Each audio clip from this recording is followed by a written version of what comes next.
Wasik, and welcome to Prayer Piano, where serious music is serious healing.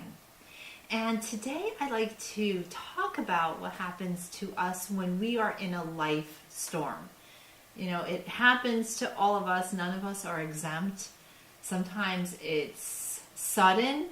You know, life is fine, and then suddenly you get some bad news about something, and you find yourself now in a sudden storm. Storms happen oftentimes suddenly, right?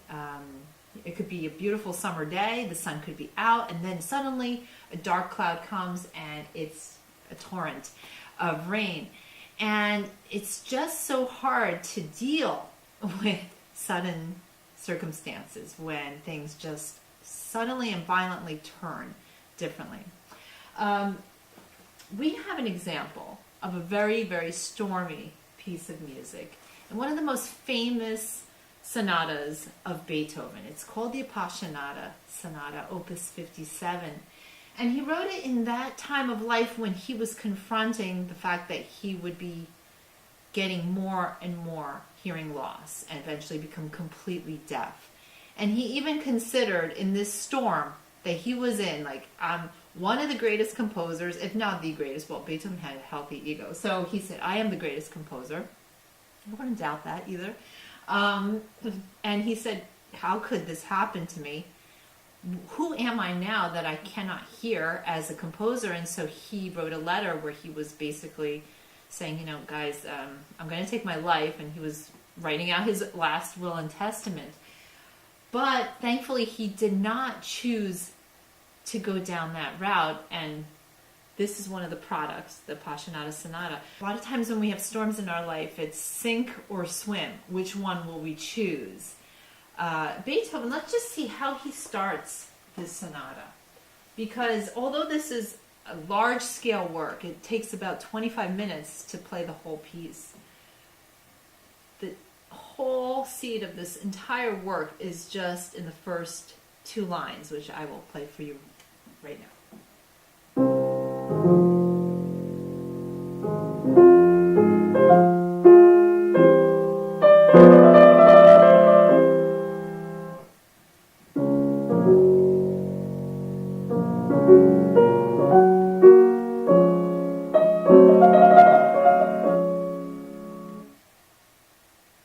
And it seems like there's not much going on there. You just have this initial descent. Notice it doesn't start. You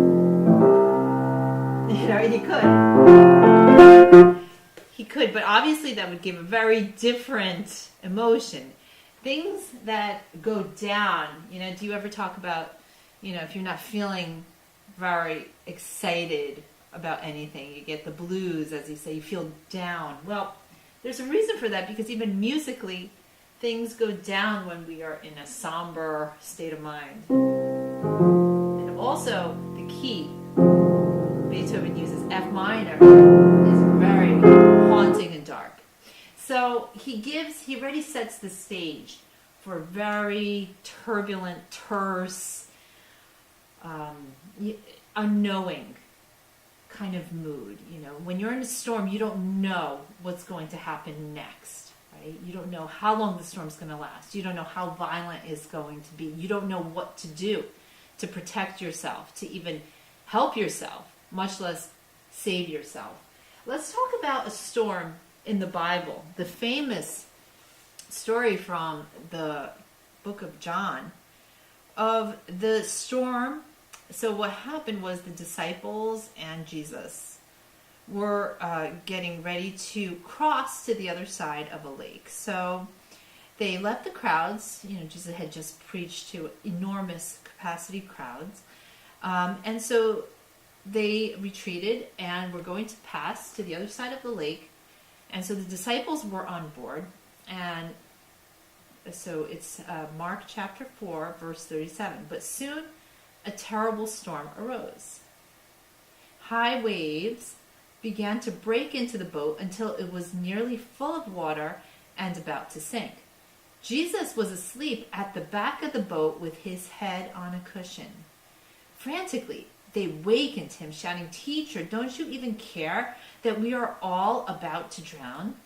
And then he rebuked the wind and said to the sea, "Quiet down."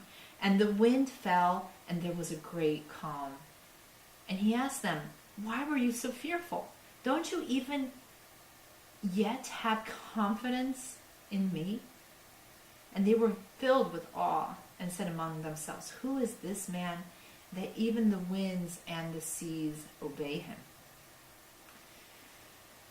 You know, it's incredible in retrospect to read this, knowing that they're on the boat with Jesus, their Savior, their God, their Lord, and still these disciples are afraid.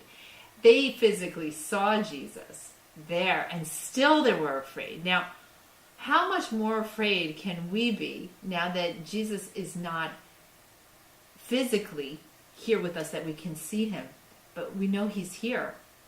But, you know, we are probably so much more fearful, especially when those stormy times come. And in the case of Beethoven, this piece goes on to describe these unbelievable, almost chaotic emotions coming out of it. The fear is relentless. It's in 3 movements, and the middle movement is something really special. The whole thing is a masterpiece. But what makes the second movement special is that it's surrounded by these very tempestuous, stormy outer movements, but the middle movement is a beautiful chorale.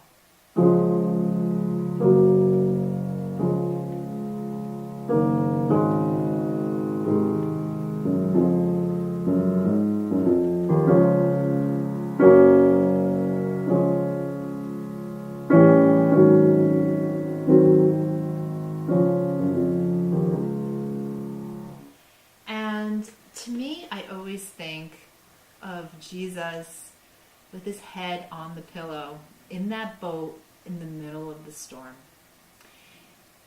As the waves are crashing, as the wind is thrashing all around them, you know, there's Jesus. You know, he is our security, our peace, as this movement symbolizes so much peace in the middle of the storm. So whatever you might be experiencing in life now, know that Jesus is with you. Jesus is your peace, the eye of a storm. When we have hurricanes, and you see those pictures from above, and you see the eye of the hurricane is so blue, and then you see these dark clouds, and it's just craziness around. But the eye of the hurricane is just cloudless, blue, beautiful. You would never imagine the turbulence around the eye. I don't think it's a coincidence that Beethoven put the eye of the piece, the stability, the calm, the beauty in the middle of this piece. He also chooses this key, D flat. You know, we just heard F minor, the opening and the closing movements are in F minor, dark. D flat, heavenly. You know, it's crystalline. And I believe that this symbolizes Jesus, there for us no matter what. If you'd like to hear this piece in its entirety, please just come over to Prayer Piano and grab the free offering, Sweet Peace. When you do that, I will send you, as soon as it becomes available, which should be within the next couple of weeks, my performance of the Appassionata Sonata in its entirety, so you could get the full idea of the storminess and then the eye of the storm, the clear blue sky, the peace that is Jesus. My prayer for you today is that no matter what storm might be surrounding you, that you find your peace with Jesus, because he is always there no matter what, and he is happy to just be your calm, to be your peace no matter what the storm brings. Greater is he within you, Jesus, than he that is within the world, The storm might be outside of you in the world. It might be circumstances. But the Christ inside of you, when you believe, is your security, your peace, your protection, and your life.